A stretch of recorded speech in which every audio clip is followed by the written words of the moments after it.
Aí, Mitchell, beleza? Só o som. O som. Tem uma. Ó,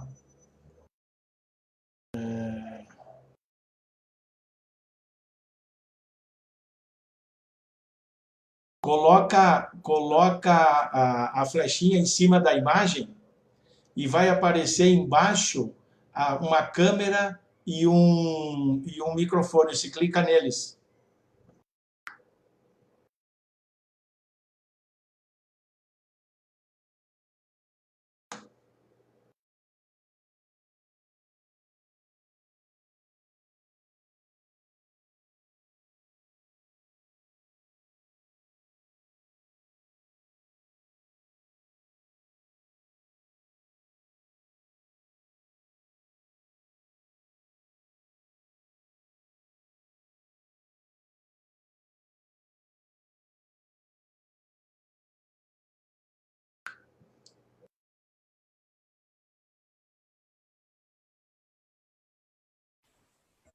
Oi, tá ouvindo? Opa, agora sim, beleza. Eu estava passando aí, legal. Fala mais Estamos alguma ao coisa. vivo já ou podemos entrar daqui a pouco? Ó, já começou, já estamos no ar, já estamos no ar.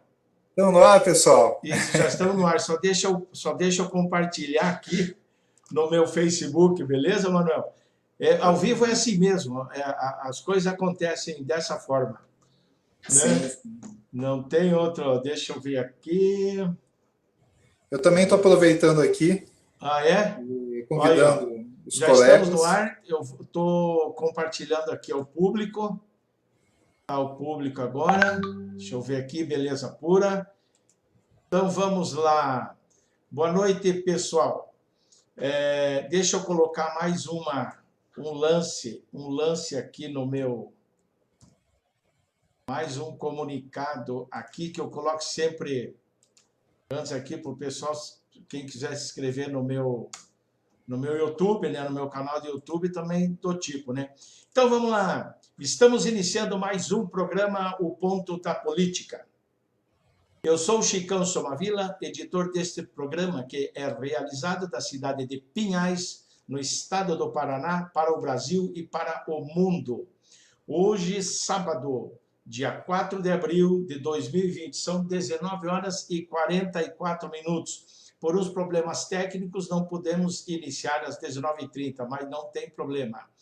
E na pauta de hoje, nós vamos falar sobre crises simultâneas, o antes, o agora e o depois.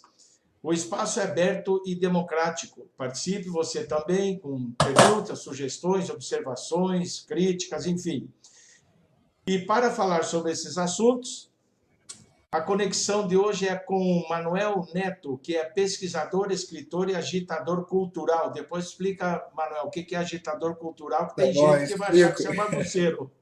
Ele é cientista político, diretor do Museu do Som Independente, membro da Câmara Setorial de Música e Conselho Nacional de Políticas Culturais entre 2005 e 2017, e tem feito análises de cenários em assuntos como economia política, música e comunicação global.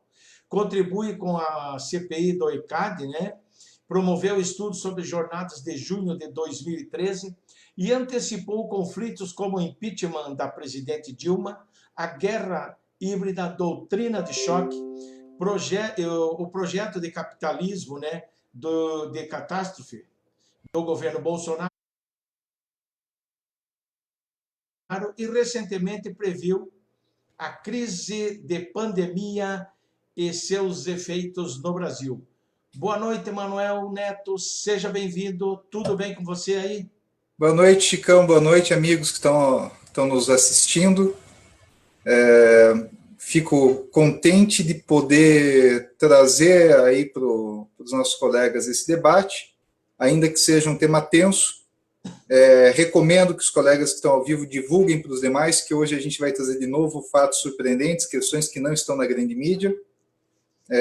Mas eu quero também atentar de que é um tema tenso, pessoas que estão aí frágeis, às vezes salvem o material e depois assistam com mais calma, porque são temas fortes, o que está acontecendo no mundo é muito sério, e como isso impacta na vida do brasileiro, essa grande transformação que a gente está vivendo, que não é a pandemia, né? A pandemia é um vetor, é uma faísca que está acendendo algo muito maior, conforme eu comentei lá na Rádio Cultura em novembro do ano passado, para quem assistiu aquele bate-papo, lá eu apresentei que nós estamos com uma espiral de caos, que são várias situações que se complementam e que estão trazendo aí essa aceleração de crises simultâneas.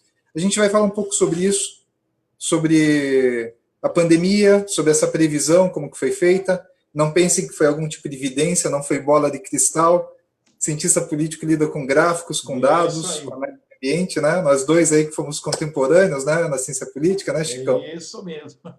E a gente vai tratar dessas questões sérias e o que está realmente transformando, qual é, afinal, essa transformação que a gente está vivendo. E vamos tentar elaborar algumas ideias aí, tentando verificar, afinal, o que será, depois de tudo isso, essa grande transformação que estava passando no mundo. Sem deixar de falar do Brasil, né? Vamos falar do Brasil também. É isso aí. Então, você me fez uma pergunta, já deixa eu te responder antes da gente entrar no assunto. É isso aí. O agitador cultural é uma coisa que eu assumi desde moleque, porque produtor cultural, empresário, artista, todo mundo que é do meio cultural é um pouco de tudo.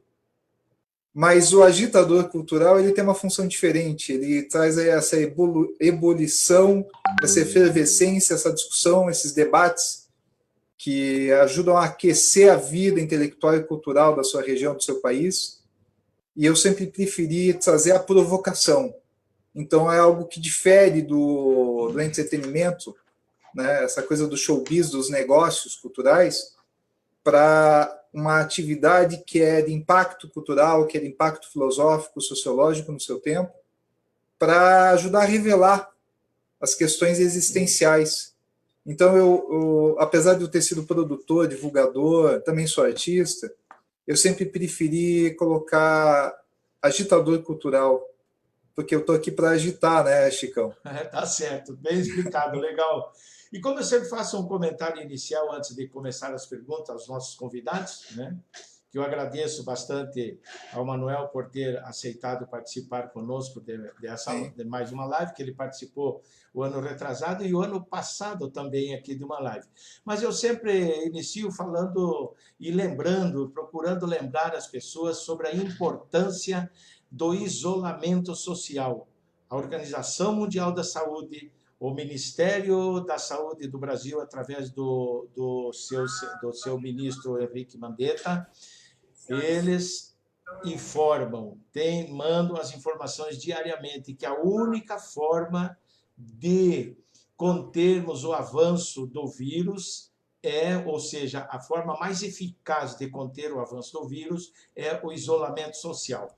E também, evidentemente, tem vezes, eu repito, não canso de repetir, que tem muitos robôs, às vezes aparecem muitos robôs rodando por aí. E às vezes aparecem nas publicações da gente fazendo uma criticazinha, falando alguma coisa, chamando de uma coisa ou outra, mas isso não vai impedir que a gente procure levar conscientização para as pessoas, para que elas evitem de ir em parques, que eu tenho notado aí, amigos mandam fotos de parques, tem um parque aqui em frente da minha casa, uma praça, está sempre cheio de gente. Essas pessoas, seria bom que essas pessoas fossem avisadas pela Guarda Municipal de Pinhais, pela Secretaria de Saúde, algum organismo, algum órgão aí da Prefeitura de Pinhais, que rodasse mais essas áreas, porque nós estamos num momento crítico. E só para terminar,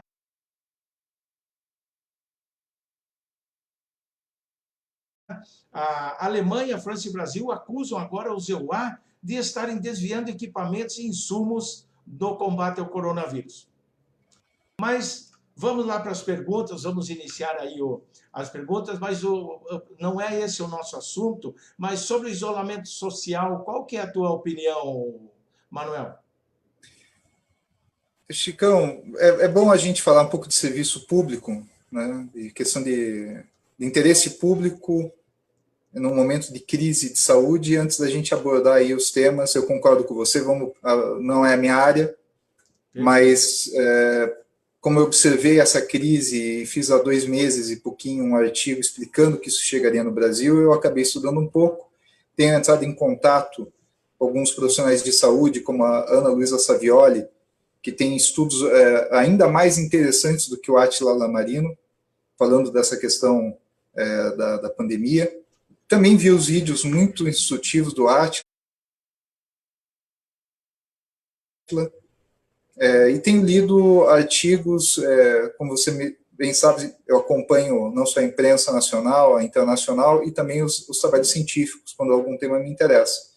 E observando o contexto global e o local, a gente tem que admitir que se tem muitos testes sendo feitos, como se tentou na Coreia do Sul, mas eles já estão pensando em isolamento horizontal, mas fizeram vertical, é possível você fazer um certo tipo de controle da sociedade se você tem Big Data, se você tem dados muito atualizados e uma equipe gigantesca trabalhando em cima disso, se você consegue antecipar com inteligência artificial as doenças, o que está vindo de pessoas com problema respiratório no postinho, você consegue calcular previamente pelos incidentes, mesmo sendo o resultado do coronavírus identificado, se ali está tendo um polo com maior problema fora da curva.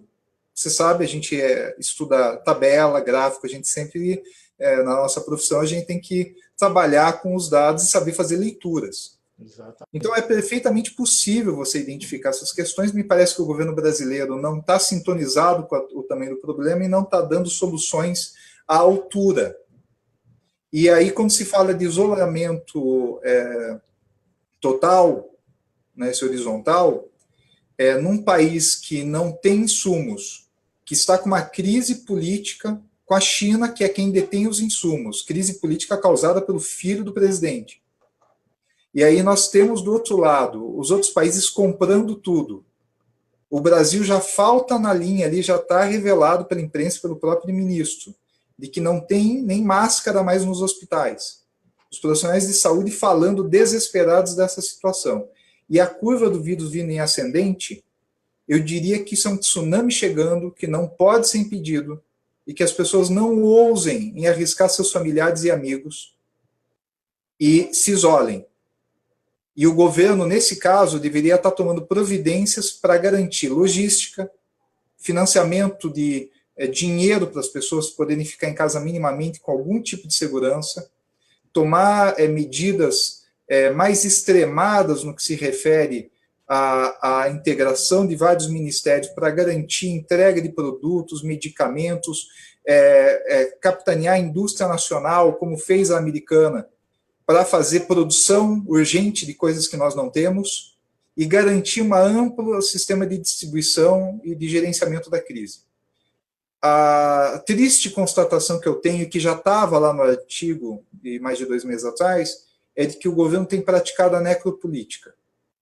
A necropolítica, ela, junto com o capitalismo de catástrofe, ela visa, no contexto social do caos, fazer valer que a população se submeta a um Estado ultraliberal, e quanto pior a situação, eles acreditam nesse modelo da Escola de Chicago, que o Paulo Guedes faz parte, nesse modelo em que as pessoas desesperadas se submetem às ordens e vão, por exemplo, trabalhar sabendo do risco de morte. Então, quando você pensa que o Bolsonaro está apostando firmemente nisso, a gente tem que dizer que o governo está apostando na morte do cidadão brasileiro. Foi denunciado agora recentemente como crime de direitos humanos, isso foi aceito, saiu hoje na imprensa. Tribunal de Haia. Tribunal de Haia, e ele está na imprensa internacional do mundo inteiro como o único líder mundial que não sabe o que está fazendo e que é o líder errado neste momento. Uma liderança precisaria estar falando, por exemplo, essas palavras que eu estou falando, mas não aqui como uma questão teórica, uma questão para a compreensão da população, mas como orientação da população, como liderança política, para que as pessoas tomem as decisões corretas. A situação é muito clara. Hoje o bate-papo vai ser um contexto ampliado de outras situações. Mas sobre a pandemia, eu diria para as pessoas, não arrisquem. Essa pandemia ela se projeta numa progressão geométrica que não é passa ali um pouquinho e só o doente vai falecer ou o velhinho. É uma situação muito grave e a gente precisa trabalhar nessa compreensão de que a única comparação que a gente pode dar que as pessoas vão entender é que esse vírus se espalha que nem juros sobre juros do teu cartão de crédito que você explodiu no final do ano gastando mais nas festas. Então imagina o seguinte, todo mês é o juro do mês passado e o juro sobre juros. Agora vamos pensar que isso seja contágio. Você contagiou alguns. Esses vão contagiar um número maior. Só que não é de mês a mês como o teu banco. É todo dia. Então isso se espalha de uma maneira horrível. E aí o pessoal fala, olha, mas isso mata pouco. A taxa de morte é pequena. É muito maior do que uma gripe normal. Mas mesmo essa taxa pequena, qual é a questão? Os maiores especialistas dizem que os casos mais graves, que podem chegar até 20%, só entubando para salvar. Quantas UTIs nós temos no Brasil para entubar uma população tão grande se isso chegar aos números que estão sendo previstos? As pessoas estão morrendo nos Estados Unidos, estão morrendo na Itália, na Espanha, não é pelo coronavírus. É que ele atinge o sistema imunológico, se a pessoa tem predisposição de outras doenças, aquilo também pode matar. Faltam leitos, a pessoa morre porque não foi entubada, ela morre por falta de ar. E a pessoa que chegou lá com traumatismo no acidente de moto, ou ataque cardíaco, morre porque não tem UTI para ela. Então, as mortes ocorrem por todos os fatores da quebra do sistema de saúde que causa uma doença tão contagiosa como essa. Por isso o isolamento social ser tão importante e necessário nesse momento, né, Manuel? Por isso que eu digo, enquanto nós não temos soluções eficazes, nosso país está agindo de uma forma extremamente incompetente, eu estou falando de tomada de decisão. Eu não estou falando do médico, do postinho, eu não estou falando mal dos profissionais de saúde, nem querendo me meter na área deles. Eu li eles para fazer essas afirmativas. Eu não estou passando em cima de ninguém, eu estou me alimentando das fontes seguras que vêm da ciência. Como a nossa especialidade, né, Chicão, é a tomada de decisão de Estado, eu diria que a população, a sociedade civil organizada precisa se mobilizar, compartilhar artigos entre elas, se ajudar nas compras, se ajudar na organização e se isolar. Porque enquanto o governo não chegar com uma solução eficaz, é a única saída. Legal. Dito isso, eu queria te pedir... Vamos para aquilo que a gente entende mais. Não, eu quero ler alguns nomes. Não, desculpe, fica tranquilo. Eu quero ler alguns nomes, sabe por quê, Manuel? Que senão somem os comentários daqui. Comenta, traz os nossos amigos aí para a gente bater um papo com eles. Guilherme Chelping Santos, o Bolsonaro é essa sua mania em querer primar pelo dinheiro ao invés de primar pela vida. Marcos Roberto Casagrande, lá de Foz do Iguaçu, um abraço para você também aí, Marcão. Do tipo Casinha, Reginaldo Otávio Portes, ele diz aqui, a Celi, Foz do Iguaçu, ponte fechada, a ponte está fechada, mas o Porto Frango está aberto. Ele fala, quem é o pai da criança? A ponte internacional está fechada, mas o Porto Franco, que fica mais abaixo, está fechada. O Guilherme Chalping fala aqui ainda, boa noite, Cão e Manuel, estou acompanhando o programa aqui, um abraço do Guilherme do PC do B Pinhais. Beleza, quem mais que tem aqui? Que curtiram, Nelson Giovenardi, obrigado, Nelson, compartilhou aí a nossa live, entrou agora aqui a Iris, né, a Meg, Olá, Meg. A Márcia Heleno, o Evandro Martini, lá da Itália, o Luiz Carlos Heleno, Ivanilda Franco Guimarães. Então, pessoal, a gente pede que vocês compartilhem, dêem uns likes nas nossas lives aí, para que mais pessoas conheçam o nosso trabalho, mas principalmente conheçam e saibam, e entendam e ouçam as colocações dos nossos convidados aqui. Manuel, está chegando mais coisa aqui, mas depois eu vejo. Manuel, no ano passado, vocês deu uma introdução, mas no ano passado, em outubro ou novembro, em uma entrevista a uma rádio de Curitiba, se não me engano, foi na Cultura. Sim, foi lá na Rádio Cultura M. É isso, né? Você já alertava sobre crises que estariam se projetando, que estariam nascendo, né? Uma delas sobre o risco da pandemia. Você, naquele momento, você foi questionado sobre isso, e fale um pouco aí sobre isso e também em que você se baseou para abordar esse assunto na época. Vamos separar, Chicão, em duas questões. Fique à vontade. A primeira é a seguinte, desculpa aqui que eu estou aproveitando e passando para os colegas aqui que estão pedindo o link do programa. Ao vivo é isso, né, Chicão? Ao vivo eu vou compartilhar na tua página. Fazendo, ainda mais em tempos de quarentena, né? Não tem estúdio. Estou eu aqui no museu, né, Museu da Música do Paraná, que eu dirijo, estão aqui os discos paranenses no fundo. Eu vou compartilhar. Falando ao vivo, né, Chicão? Isso, eu vou compartilhar na tua página. Que bacana. Então, eu estava querendo te dizer sobre isso algo que eu agradeço muito a Isa, a Mari, o pessoal lá da Rádio Cultura, Maurício. Está compartilhado, você tem que liberar lá. Legal, legal. Porque nós temos realmente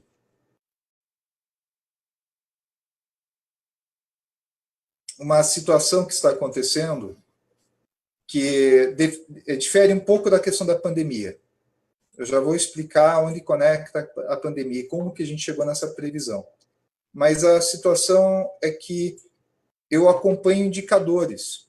Eu sempre gostei de política pública e de tomada de decisão, como você sabe, e buscando nos indicadores, nos dados, no que está acontecendo, eu sempre tenho tentado fazer previsão de ambiente. Para quem não sabe o que é isso tem a ver com análise de cenários.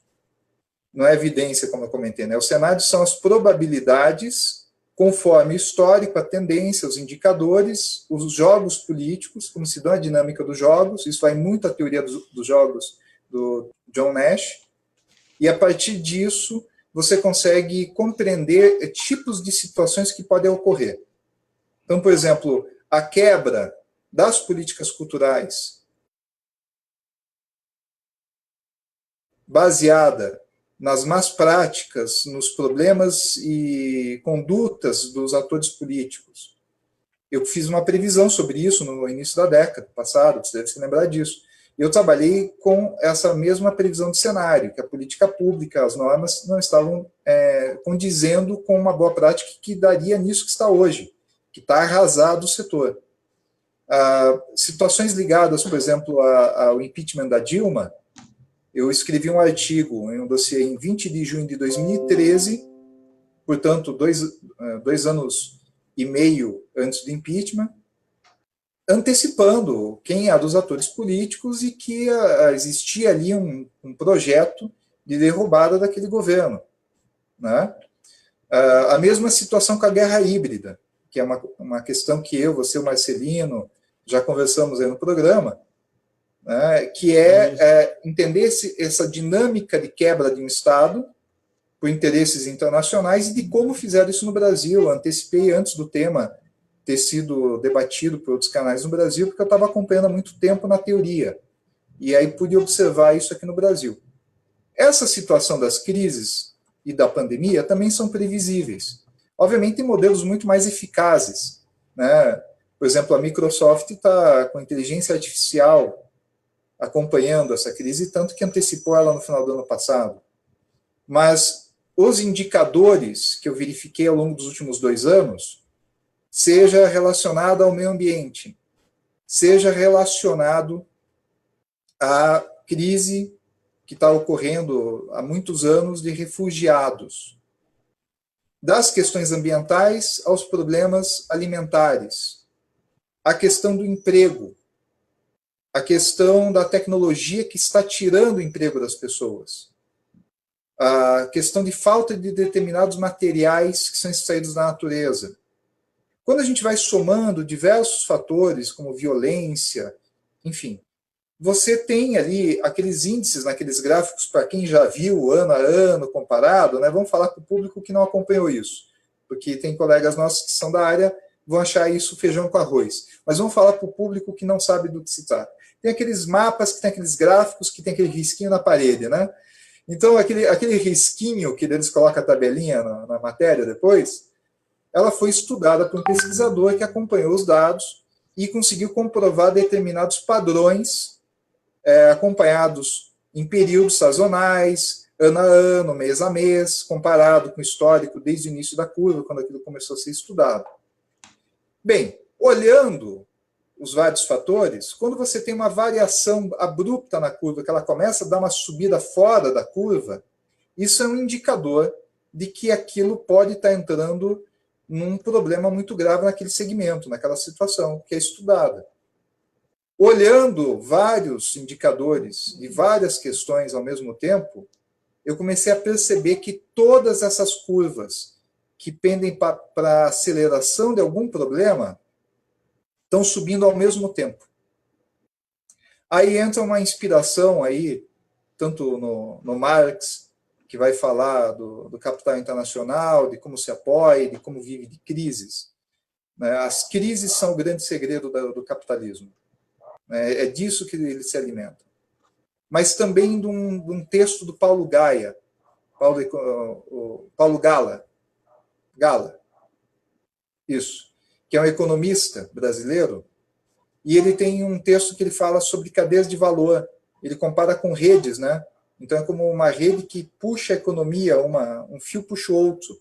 Quando você tem uma rede de fatores, né, nessas teorias, você tem que dizer que uma economia pode ser virtuosa quando você tem muitas coisas acontecendo ao mesmo tempo e aquilo uma puxa a outra para cima. Agora, esse mesmo conceito pode funcionar para uma crise, não pode? Se você tem vários problemas acontecendo ao mesmo tempo, provavelmente um problema vai puxar o outro. Observando essa questão, eu levei o ano passado para essa entrevista que você citou, essa tendência de que as crises que estão acontecendo, como elas estão ampliando seus problemas simultaneamente, nós teríamos situações que a ciência previu, de meio ambiente, de economia, de crise global, para 20 anos, para 50 anos, para o final do século XXI, acontecendo agora. E isso combina muito com aqueles cientistas que trabalham com aquele relógio lá do Apocalipse que eles falam. Né? E observe que eles colocaram na tendência deles de uma catástrofe global ou até de uma crise de mísseis nucleares, que a gente já está no último minuto. Comparado nas horas do dia, eles têm um relógio lá disso, eles dizem que a gente está em cima do laço. Esse fator também saiu no final do ano passado. Então, quando eu observo isso, eu tenho que comentar com os colegas para informar de que a somatória dessas crises parece grave e a gente está tendo uma aceleração disso que pode levar a guerras civis, fome, ampliação de crises de refugiados, problemas ambientais levam também a problemas do mundo do trabalho, a falta de higiene, de ter o que comer, problemas com o sistema de saúde levam a mais doenças. Aí os profissionais do campo da saúde vão poder falar de uma maneira muito mais clara como isso funciona, mas eu já vi eles comentando também isso, de que as pandemias, por exemplo, as epidemias, não estão fora do contexto do meio ambiente, da higiene, da condição de moradia, da condição de alimentação das pessoas. Então, esses agravantes dessas situações fortaleceram aí uma crise que estava por vir e estava precisando de uma faísca para explodir. Na minha opinião, essa faísca é essa pandemia do coronavírus. Isso que eu antecipei no novembro do passado e que eu disse que algo viria, né, e que alguma coisa dessas seria o fator, o vetor que levantaria todas as outras para uma crise global. Essa crise global chegou. E você recebeu questionamento, foi muito questionado na época ou foi tudo legal, tudo bacana? São duas situações. Na entrevista lá com a Mari, na Rádio Cultura, teve uma boa audiência e muitos comentários nos bastidores bem interessantes. Foi uma audiência até, acho que umas 6 vezes maior do que a média. ali do programa, eles elogiaram muito. Já no artigo do coronavírus, que eu estudei um pouco sobre o caso e me mantive muito mais na ciência política, na tomada de decisão, mas abordei algumas coisas que a OMS recomenda, do Ministério da Saúde, como uma orientação de interesse público. Mas eu fiz isso no interesse de falar para as pessoas se informarem na fonte original e deixei ali o link. Infelizmente, na época, saiu apenas em alguns canais segmentados de mídia independente, até a revista Fórum, a Curitiba Suburbana, Brasil Cultura, outras de colegas aí publicaram, mas na grande mídia não saiu, e alguns colegas de imprensa me falaram que quando foram abordar o tema, infelizmente teve um processo de negação, que existia ali talvez uma paranoia, imagina, nem é profissional de saúde.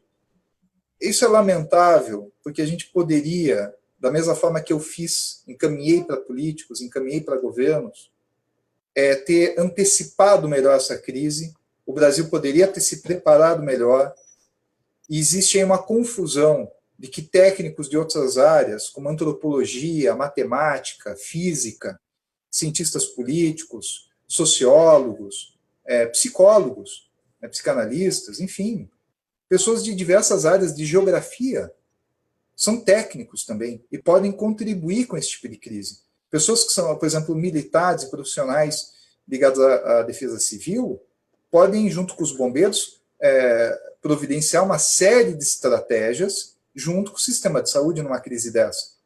O Brasil parece que tem um subdesenvolvimento intelectual.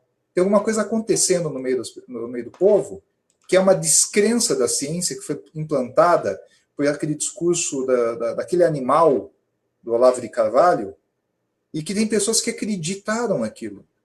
A gente está vivendo uma espécie de contraponto entre ciência tendo que salvar as pessoas, e essas mesmas pessoas não confiando na ciência, desacreditando, né, espalhando teses aí de terraplanismo, né?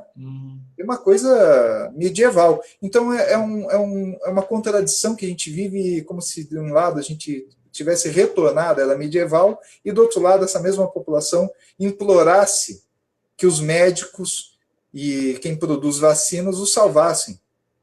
Isso é lamentável, essa situação, porque eu tenho certeza que não foi bem por causa disso que o material não foi amplamente divulgado, porque nas redes que foi divulgado são de pessoas bem informadas.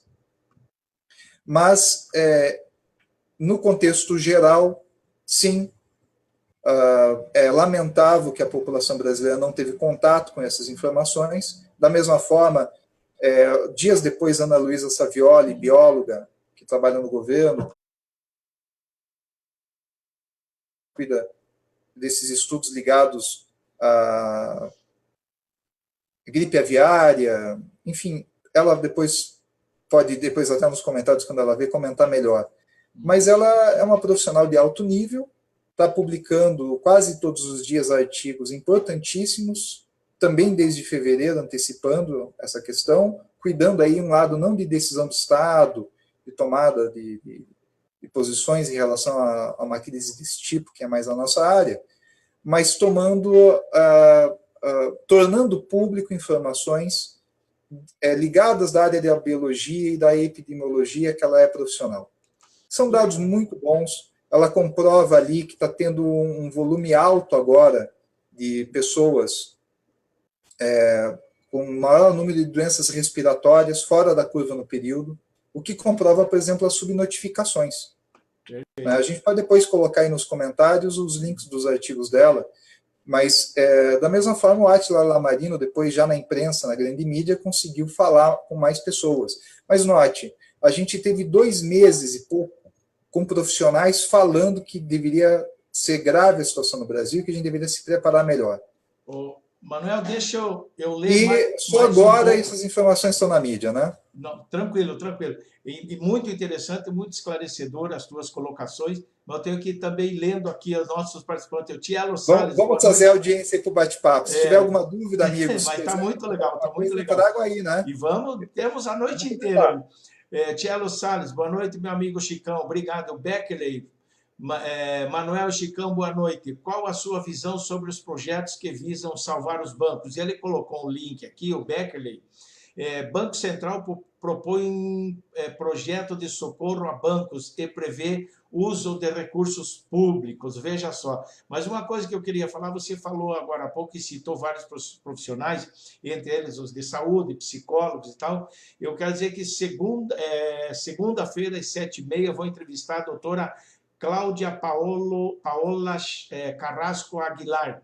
Ela é médica psiquiatra, diretora do Sindicato dos Médicos do Estado do Paraná, professora das faculdades Pequeno Príncipe. Então, ela vai estar conosco aqui na próxima segunda-feira. Então, essa do Beckerley aqui, qual a sua visão sobre os projetos que visam salvar os bancos? Depois nós voltamos à nossa pauta aqui. É o Beckerley Matheus? Isto! Um abraço, Beckerley. Tudo bem? Nosso amigo Beckerley. Também, da ciência política. Olha, num momento de crise desses, é natural que se tente salvar a economia. Mas nós sabemos que normalmente a fatura chega para a população, o sistema financeiro, as bolsas, como na crise de 2008, foram salvas, né, os bancos são salvos, e a população fica pagando a fatura, não é? Ninguém é perdoado. Então, isso já tem sido demonstrado por especialistas no campo da economia, de que é basicamente emissão de moeda com perdão das grandes fortunas, que assim o capital se alimenta dessas crises para lucrar durante esses períodos, e a população é quem paga a fatura. Eu acredito que quando se coloca um fomento para a indústria, incentiva-se a produção de bens que vão ser úteis num período de crise, fazendo um modelo aí do Maynard Keynes, em que você incentiva a produção e a economia, e você garante uma defesa civil, social da população, se for equilibrado, é justo. Se for só poupar banqueiro, como o Paulo Guedes está promovendo, e também os trilhões que os Estados Unidos estão despejando, eu acho que isso é apenas mais uma armadilha para o povo pagar a conta enquanto morre na fome, na miséria e na doença. Perfeito. E realmente até esse projeto de socorro social que o governo, que a Câmara propôs para o governo, enfim, o governo está uma hora, não, agora tem que, vamos botar o aplicativo, tem que ter isso, tem que ter aquilo, demorando, encontrando problemas, subterfúgios para por causa da burocracia, o medo de tomar uma atitude mais concreta. Ora, bastava que o governo fosse até o PGR, o Procurador-Geral da República, o Augusto Aras, e solicitasse que ele autorizasse a tomar uma medida dessa e depois acertar a questão burocrática. O Guilherme Chalpin Santos fala, concordo com você, Manuel, é lamentável ver pessoas com certo grau de intelectualidade acreditarem nessas teses ignorantíssimas. São as mesmas pessoas que procuravam macular a imagem da Dilma. É verdade mesmo. Manuel, você continuou com suas pesquisas. Teve gente que te questionou, e outros que te apoiaram, outras vertentes da sociedade, não é verdade? Você continuou com as suas pesquisas. O coronavírus foi uma delas, você falou ali em cima. Você pesquisou sobre as políticas preventivas do Estado brasileiro, que o Estado estaria tomando? Quais as conclusões que você chegou, se você pesquisou sobre isso? Muito disso já está lá naquele meu artigo, o de janeiro, esse que eu já falo especificamente da pandemia. Foi bom você ter abordado isso para a gente poder esclarecer isso para quem está nos assistindo.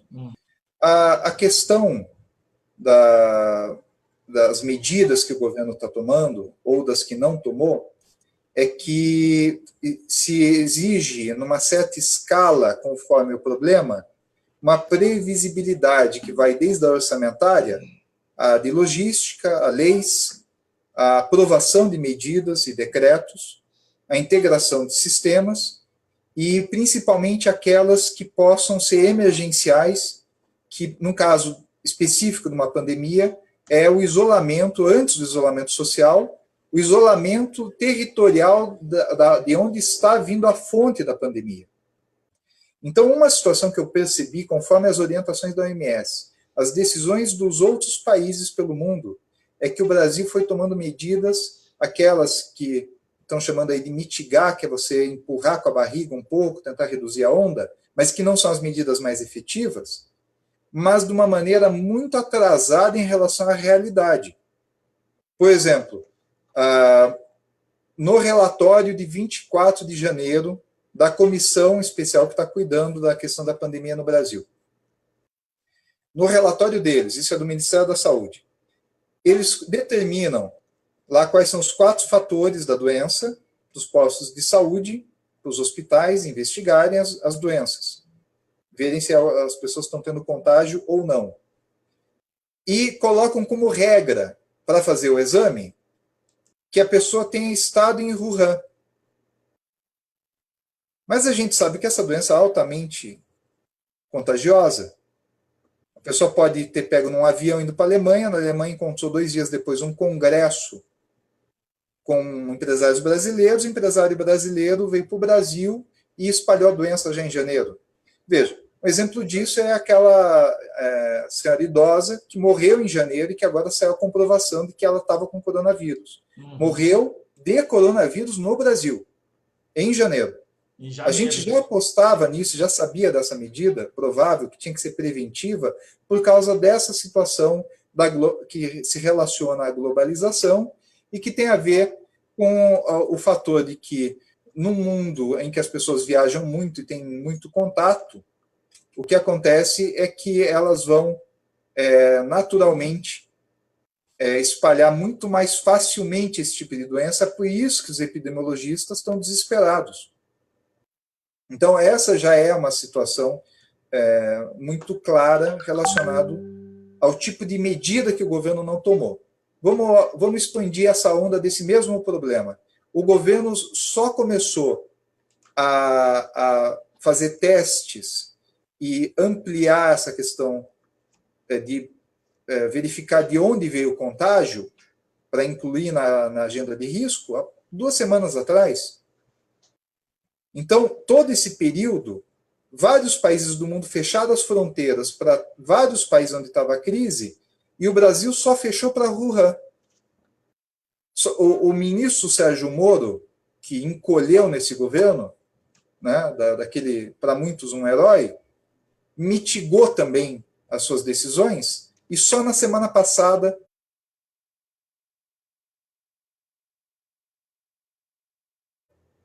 aí uma semana, tomou a decisão de fechar as fronteiras aéreas do Brasil. Todos os nossos vizinhos já tinham fechado as portas para o Brasil e o Brasil não tinha fechado as portas para eles. Então, quando a gente analisa a liberação de recursos, está aprovada agora a verba de contingência de guerra, tomada de decisão do Maia e do Congresso, não do presidente. Nós temos aí um outro fator de risco muito complicado que o governo ignorou, que é a compra antecipada desses insumos. Foram comprar agora, e o governo brasileiro, que tem beijado o pé do governo americano, uma situação vexatória de subserviência, simplesmente foram passados para trás, justamente levaram um rodo do governo americano que foi lá com os aviões e buscou o que era nosso. Olha que situação vergonhosa. Então, nós ficamos sem máscara, álcool gel, remédios, luvas. 90% da produção mundial dessas coisas é da China. Para piorar, o filho do presidente foi lá criar atrito com a China, chamar de vírus chinês, dizer que é culpa dos chineses, como se fosse culpa de alguém, uma pandemia. Né? E os remédios, muitos remédios vêm da Índia também, né? São produzidos na Índia. Também da Índia. Para fazer os remédios, né? Fabricar. E a Índia, agora com a quarentena generalizada, vai precisar para a própria população de 1 bilhão e 400 milhões. A Índia vai vender agora insumos a essa altura do campeonato? Então a gente tá atrasado as medidas, e, de um lado, os governadores e prefeitos, ainda que numa forma ineficaz, estão pedindo para a população ficar em casa. Nós temos, do outro lado, o presidente pedindo para as pessoas voltarem ao trabalho. Então, isso é uma situação assim, muito grave, porque mostra um desalinhamento do Brasil com o mundo, entre as autoridades, entre ministro da Saúde e presidente, e o atraso de todas as decisões fundamentais para a gente estar preparado para essa crise. Legal. Deixa eu ler aqui. Bill Vilas Boas, de Piraquara, participando, curtindo aí. Valdemar Somavila, lá do oeste do Paraná. O professor Marcelino entrou. O Valdemar fala o seguinte, Valdemar Somavila, parente meu, está falhando muito. Realmente eu tenho notado aqui, às vezes ele, que vídeo interrompido, voltou agora, e está acontecendo com vários sites que eu estava vendo entre ontem e hoje, vários sites que fazem programas igual esse que nós estamos fazendo, reclamando, né? Mas isso, segundo, inclusive o 247, o DCM, o Dorovai, enfim, a revista Fórum e tantos outros sites alternativos, que como tem muita gente, parece que como tem muita gente em casa, né? Muita gente em casa, talvez sobrecarregue ou a página do Facebook, o sistema, alguma coisa assim. Segundo eles, pode ser que sim, pode ser também que fiquem segurando alguma coisa, né? Miguel Lima também entrou aí, obrigado Miguel Lima por estar curtindo a nossa live aí. Manuel, muito se discute nas redes sociais sobre os interesses envolvendo a pandemia, os envolvendo essas crises, né? A pandemia, por exemplo. Eu tenho 3 perguntas para fazer, vou fazer uma por vez. O que você teria a falar sobre isso? Existe ou não interesse sobre a pandemia? Quem seriam os interessados e quais seriam os interesses envolvidos? Depois eu faço as outras 2. Olha, Chicão, sim, muitos. Se pede muito, e onde se pede muito, sempre tem alguém lucrando alto. Não existe perda generalizada em uma sociedade verticalizada. A nossa simetria social é brutal e, diante de crises assim, sempre tem gente que lucra alto. Eu me perguntei muito sobre essa questão. Você sabe que o meu irmão é ligado à área de inteligência militar internacional, e o meu pai no comércio exterior, 50 e poucos anos, conhece mais de 60 países e negociou com o Oriente.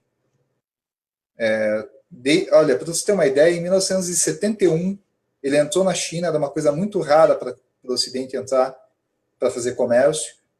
Últimos anos do governo Mao Tse Tung. Ele entrou no finalzinho da era Mao Tse Tung para negociar com a China. Eu tive uma conversa com ele esses dias e a gente levantou rapidinho 6 hipóteses. Eu não vou desenvolvê-las aqui, não dá tempo. Perfeito. Mas só para você ter uma ideia, a gente chegou a 6 hipóteses do que poderia estar junto com a situação natural de uma epidemia. Porque existe 2 teses centrais.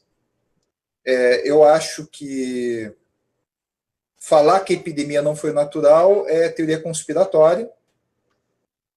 Mas, já que a gente abordou, eu não vejo por que não a gente comentar a teoria conspiratória. Né, Chicão? Vamos lá. Vai firme. Que uma pandemia dessa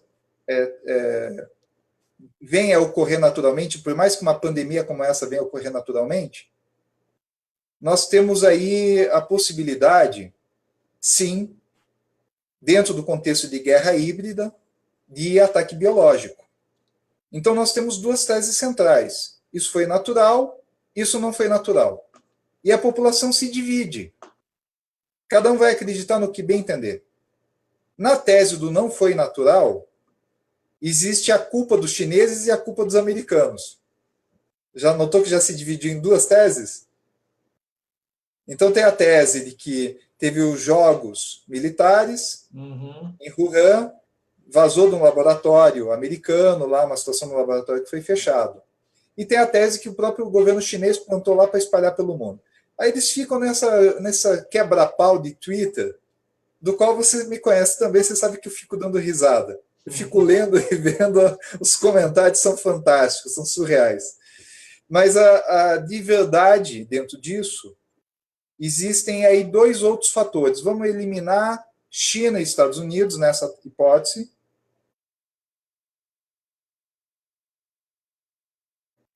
Que é, como eu disse, uma teoria conspiratória, que pode ter algum fundo de verdade, e o futuro, algum historiador vai elaborar muito bem isso, e a gente vai ficar sabendo, talvez, se aconteceu ou não alguma manipulação nesse período. Na hipótese da manipulação, existe uma hipótese secundária, transversal, à hipótese China ou Estados Unidos, que é o próprio capital, ou seja, uma questão coordenada pelo mundo corporativo. Nessa hipótese, no início da onda, eu cheguei a pensar na energia suja, no campo do petróleo, nos setores poluentes. Eu até comentei isso com a nossa amiga Isabel Marçom, que deve estar assistindo, de que ela que é ativista contra o fracking aqui no interior do Paraná, que Wuhan, aquela região, é uma grande produtora de nova tecnologia, de energia limpa, também dessas baterias de longa duração, ao estilo do que a Tesla utiliza, a Apple. Também é desses motores e desses equipamentos pesados que vão para o norte da Europa e que alimentam aqueles grandes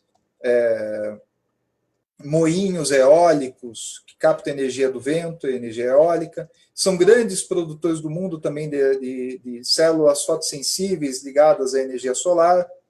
Então, uma quebra da produção de Wuhan poderia, e eu digo poderia porque estamos só lidando com hipóteses, favorecer um atraso das transformações tecnológicas em favor dos setores poluentes. Mas essa hipótese ela não está tendo muita fundamentação, porque já está se falando no mundo de descentralização da produção desses elementos de alta tecnologia, e na prática, a agenda SEC dos setores tecnológicos está falando em 5G, está falando em trabalho remoto, está falando em várias facilidades de entregas de serviços por robótica. Né? Por exemplo, esses drones que fazem entrega. E na transição dessa fase da economia que a gente vive hoje, um favorecimento de empregos ainda nesse período para entregadores, né? E agentes meio dessa nova tecnologia, programadores e tudo mais. Se a gente analisar hoje, com as pessoas em quarentena no mundo, a aceleração da aceitação do trabalho remoto, empresas que não vão retornar mais ao modelo antigo, que já estão migrando todo mundo para colaborador e trabalho autônomo e remoto, com as facilidades prometidas pelas empresas de entretenimento, de streaming, TV a cabo, analisando o desenvolvimento amplo de aplicativos de entrega, como estão lucrando. E toda essa transição do modelo econômico, que já estava previsto, que a gente está vivendo um período histórico que equivale à transição da terceira para a quarta Revolução Industrial, como a gente falou há 2 anos, aí há quase 2 anos, naquele programa sobre guerra híbrida. Nessa transição do modelo econômico e também da implantação do 5G, que vai criar a integração total dos serviços e trabalhos e mecanismos e robótica com trabalho remoto, nós temos que dizer que esse setor é o que está levando vantagem. Então, existe aí uma tendência que o coronavírus virou um vetor da grande transformação que equivale, na história, ao período do feudalismo, o seu fim, e a Revolução Industrial, onde as pessoas são expulsas do campo. Hoje eu diria que as pessoas estão sendo expulsas do seu local de trabalho, sendo empurradas para o trabalho dentro de casa, trabalho remoto. Na Itália, que era um dos países que na União Europeia estava resistindo a certas questões do modelo do 5G e da Revolução Industrial na legislação, porque lá eles detêm, naquela região da Lombardia, especialmente, muitas pessoas com muitos direitos trabalhistas, férias estendidas, horário de almoço ampliado, eles estavam resistindo. Estado de bem-estar social pleno. Exatamente. Lá eles têm direitos plenos. Então, essa transição que nós estamos vivendo, ela acelerou essa transformação mundial da quarta revolução industrial, sendo aí sim o coronavírus o seu agente acelerador. E aí, se a gente for falar em alguma teoria conspiratória, pessoal, eu digo de novo, estamos falando de teoria conspiratória. É uma maneira de dizer não temos como provar. Legal. E vão surgir muitas teses, e a história dirá. Beleza. Mas no momento de hoje, na atualidade, fazendo uma leitura dos jogos, eu diria que esse setor está sendo amplamente beneficiado, com o agravante de que o Vale do Silício, os bilionários de lá, já estavam falando de renda universal há 2 anos e meio. Uhum. Eles anteciparam a pandemia em meses, está na imprensa se vocês procurarem, e a Agenda 7 estava falando de todos os benefícios dessas possibilidades de entretenimento, de trabalho, dessas tecnologias, e também, na regulação do Ocidente, eles estão tentando barrar a Huawei, que é a concorrente direta das empresas americanas com o 5G. No jogo geopolítico, do capital, dos fatores históricos, de toda a dinâmica do que está acontecendo e de quem está lucrando por enquanto com essa transformação, eu diria que tem um vencedor nas teses. Se isso foi uma grande sacanagem, se aprontaram algo aí e fizeram um ataque biológico, setores corporativos da alta tecnologia, por enquanto, são aquelas que estão saindo beneficiadas. E se a gente fizer aí uma leitura lá que o Ulisses Guimarães gostava de falar, que ele dizia que não existem coincidências na política. Se a gente pegar pela ótica do Marx, relacionado à análise do materialismo histórico e das dinâmicas próprias dos jogos e quem sai beneficiado. E se a gente também utilizar a teoria do personagem Sherlock Holmes, ele sempre dizia para o Watson, elementar, meu caro Watson, siga o dinheiro. E se a gente seguir o dinheiro, a gente tem que dizer que tudo isso faz muito sentido. Legal, deixa bacana mesmo a tua explanação aí. Deixa eu ler algumas aqui. Luciana Pacheco Favoreto, José Pires. Nossa amiga Luciana. Oi, Lu. E diz que é tua prima aqui também. Marcelo Marcelino, boa noite, camaradas Chicão e Manuel. O mês de abril será um divisor de águas no Brasil. Uma crise jamais vista na história recente. Muitas mortes e o acirramento da crise econômica e política no Brasil. O Guilherme Chalpin, que é um advogado... Só um pouquinho, Chicão. Foi o Marcelino? É o Marcelino, professor Marcelino. Marcelino, abraço. Isso. É muito importante, colegas aí que estão assistindo, quem não conhece o Marcelino é um dos pesquisadores da dívida pública brasileira. Eu os trabalhos do Marcelo Marcelino, filho do grande intelectual Valmor Marcelino, falecido, referência para mim também. Ele é uma pessoa que contribui muito com essa análise econômica do momento atual do Brasil. Ele está escrevendo... Também essa compreensão do capitalismo de catástrofe que a gente está vivendo. Ele está escrevendo sobre a crise do capitalismo, etc. e tal. Eu estou publicando no blog. Esses dias atrás fiz uma live com ele também. Eu vi. Então, ele fala mais uma aqui. Teríamos o Marcelo Marcelino, o Guilherme Chalpin, que é um advogado aqui de Pinhais, Chalpin Santos. Fazemos uma comparação. O Bolsonaro pode ser visto como aquele empregado que puxa o saco do patrão para galgar um cargo mais alto. E o patrão, percebendo isso, lhe trata ainda com mais rigor e menos preso, tendo em vista sua relação com os EUA e o Trump. Marcelo Marcelino, teríamos que conhecer mais sobre a ida de cerca de 300 militares dos EUA, você acabou de falar, teoria da conspiração, para a China em meados de outubro de 2019, juntamente para os Jogos Mundiais Militares.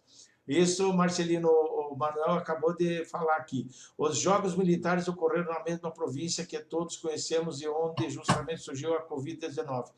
Alguns desses militares ficaram hospedados num hotel justamente a cerca de 300 metros do mercado onde se propagou a Covid-19. Exatamente. O Pepe Escobar, na live do 247 esses dias, eu tenho acompanhado ele fez também. Um comentário muito interessante sobre isso, e ele não abordou esse aspecto teórico que eu acabei de comentar sobre a crise, mas ele abordou nessa entrevista do dia 30 de janeiro, lá do 247, um aspecto dos jogos e dos nomes da geopolítica e dos americanos envolvidos, muito bem elaborado, o trabalho do Pepe, explicando os jogos de fundo. Então, enquanto eu estou pegando no campo teórico aqui, explicando onde que opera esse sistema do mundo que virá e o que é essa grande transformação, no sentido dos jogos de bastidores, dos interesses econômicos de setores do Deep State, a análise do Pepe está impecável.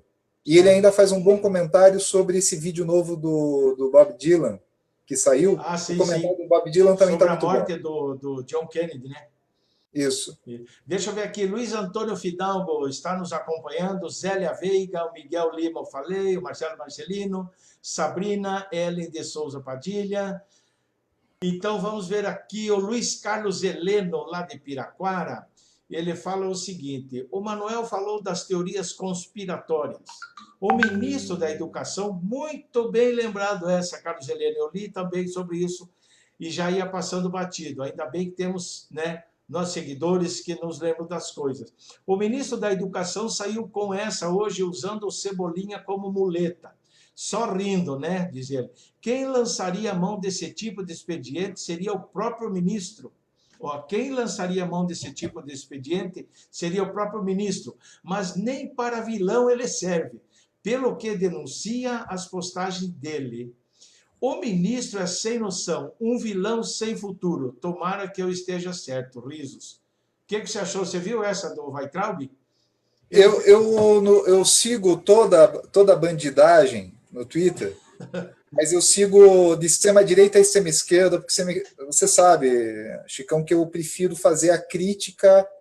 Eu sou de esquerda, eu tenho postura, a postura é pensando no povo, na população, mas eu desisti dos partidos. Então ninguém vai poder vir chegar, ele é petista, ele é puxa-saco do fulano do Beltrano, porque você sabe que eu não sou puxa-saco de ninguém. Perfeito, mesma forma que eu atuo então, também. Aí eu posso ter mais isenção para criticar a direita, a esquerda, todo mundo. Então eu sigo todo mundo, inclusive esses bolsonaristas aí que não vale a pena nem ficar gastando tempo com comentários.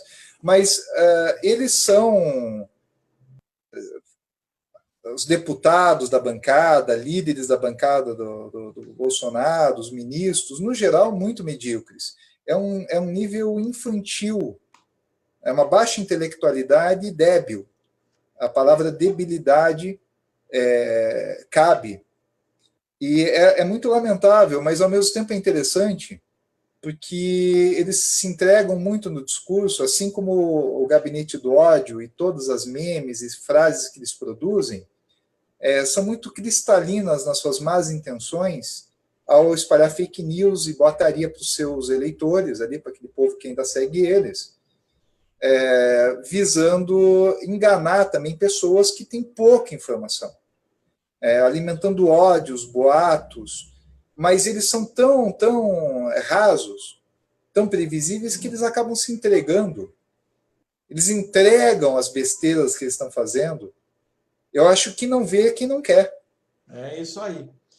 Ô, Manuel, deixa eu falar para o pessoal aqui, que quem está chegando agora, entrando agora na live aí, estou fazendo uma conexão hoje direto de Curitiba com o Manuel Neto. Ele é estudioso da guerra híbrida e doutrina de choque, é escritor e agitador cultural. Promoveu estudos sobre as jornadas de junho de 2013 e antecipou conflitos com o impeachment de Dilma Rousseff e o projeto de capitalismo de catástrofe do governo Bolsonaro. E também, recentemente, previu a crise de pandemia e seus efeitos. Ele é cientista político. Então, Manuel, tenho mais duas perguntas aqui para você, naquela mesma discussão, né? De que forma essas pesquisas poderão ser benéficas para a sociedade, de um modo geral? Essas pesquisas que você fez aí, envolvendo a pandemia e também as crises, enfim, de que forma você acha que elas poderão refletir como positivo para a sociedade? Bem, a princípio, alguns dos meus textos, eles às vezes aparecem muito crus, realistas, duros, e alguns colegas me criticam que chega a ser denso de ler, que se sentem mal, às vezes não dormem.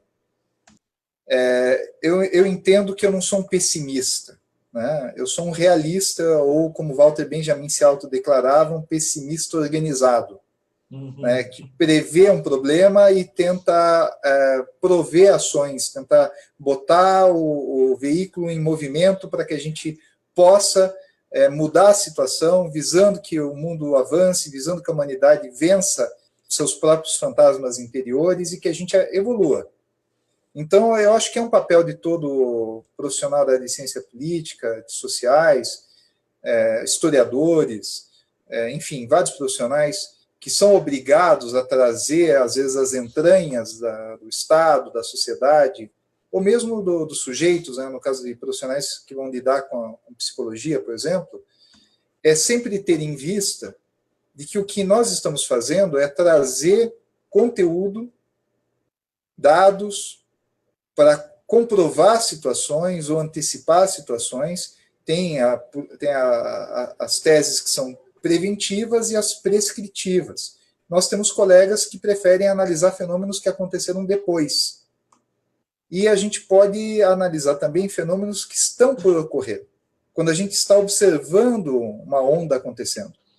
Nessa linha é que eu tenho antecipado algumas das situações, visando sempre a prevenção, que é analisar o ambiente de Estado e buscar as melhores medidas para que a gente consiga superar crises.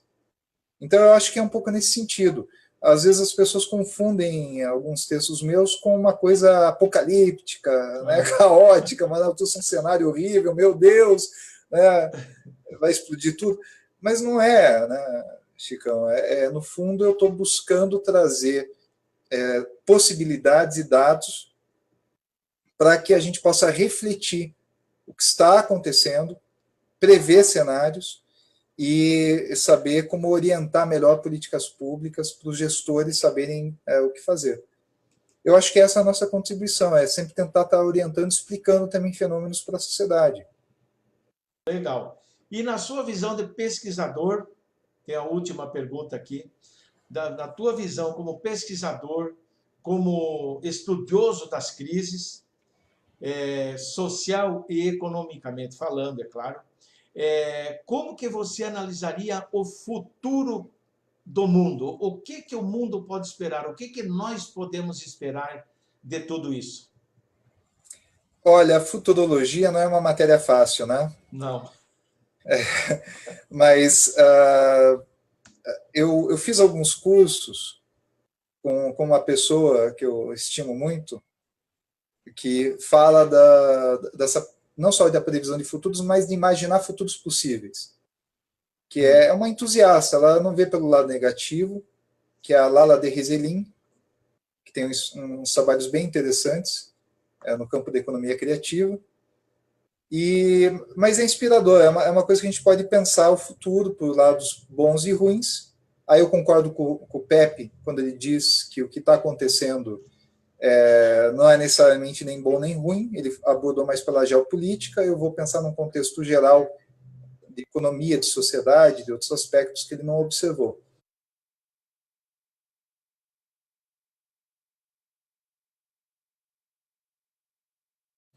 Mas, em resumo, nós temos uma transição em que acontecem muitas coisas boas e muitas coisas ruins. Mas toda a revolução, como o Godard falou no roteiro dele do filme La Chinoise é um filme francês do final dos anos 60, sobre aquele período do maio de 68 francês. Uhum. E ele fala, tem uma frase que marca o personagem do filme, e que é falado assim, que uma revolução não é um banquete. Uma revolução não é um banquete. É um banho de sangue. E a gente precisa entender isso também em Marx, de que todas essas transformações sempre são brutais. E as pessoas têm que estar preparadas no século XXI para aquilo que mais tem sido utilizado como uma frase de efeito para definir esse século, que seria o século da resiliência, onde nós precisaremos resistir, precisaremos muito de resiliência. E isso é realmente necessário para a gente abordar o que está acontecendo nesse período da história. Perfeito, Manuel. Manuel, nós chegamos aí ao final da... Eu teria talvez um pouco mais um comentário. Isso que eu vou deixar para você fazer nas suas considerações. Não, ainda sobre o futuro. Eu diria falar. Que a gente precisa abordar a Revolução Industrial, fique à vontade, que é a questão do emprego. A questão do emprego vai mudar, transformar rapidamente agora. Isso a gente já estava prevendo, né? A gente até falou isso com o Marcelino em 2018. Mas essa aceleração vai impactar muito a vida das pessoas. A gente vai ter uma transformação grande de tipos de profissões que vão desaparecer, esse maior convívio com a sua comunidade e com a sua família, porque você vai ficar mais tempo em casa, uma quebra violenta do Estado de Direito e no sentido do direito geral dos cidadãos, mas especialmente no campo trabalhista, que é o que está acontecendo. Existe aí uma série de fatores que vão impactar na dignidade humana e no sentido do ser humano, aí invocando um pouco aquelas reflexões já lá da Hannah Arendt, no período da Segunda Guerra Mundial, em que essa transição atual, ela assim como a Agamben também fala, George Agamben, ela vem no sentido de desconstruir esses laços humanos, em termos de relações com o capital, com os patrões, com o Estado, tirando a dignidade das pessoas, mexendo muito no aspecto da nossa vida ser qualificada pelo aquilo que a gente representa em termos de produtividade, está atrelado ao nosso direito de viver. Né? O homo sacer, o homem sem direito, que o George Agamben fala, trabalha muito nessa ótica de como a biopolítica lá do Foucault vai nos levar a um extremo de que a vida cada vez vale menos. E a gente vai ser impactado com essas situações agora. Até por isso, todas essas medidas que estão sendo sugeridas de renda universal, de mudanças nas relações de geopolítica, de como as pessoas vão se locomover pelos países no mundo, tudo isso tende a gerar muito impacto. E o coronavírus, algumas pessoas estão preocupadas, dizendo, vai mudar tudo, né? A pandemia, vamos ter que andar com máscaras. Tudo isso é secundário. Não é essa a grande transformação. A grande transformação é no mundo do trabalho, é no valor das pessoas enquanto seres humanos. É no que elas vão ter que se submeter diante de estados que vão se tornar cada vez mais autoritários. Então, essa tendência soma ao fator que o Pepe falou, por exemplo, da geopolítica e do crescimento de estados nacionais cada vez mais nacionalistas, e também da ascensão de líderes extremos, populistas, fraudadores, como nós temos no Brasil, de discurso falacioso, que vão mentir para a população um salvamento que não existe. Eu acho que a gente precisa trabalhar muito mais no contexto de sociedade civil organizada e de uma comunicação pública de uma sociedade civil organizada que seja mais saudável, que se prepare, que conecte as pontas, que faça com que as comunidades aprendam a se defender e se organizar, muito na linha também do que o Habermas fala, que a gente já comentou também sobre ele, e a partir disso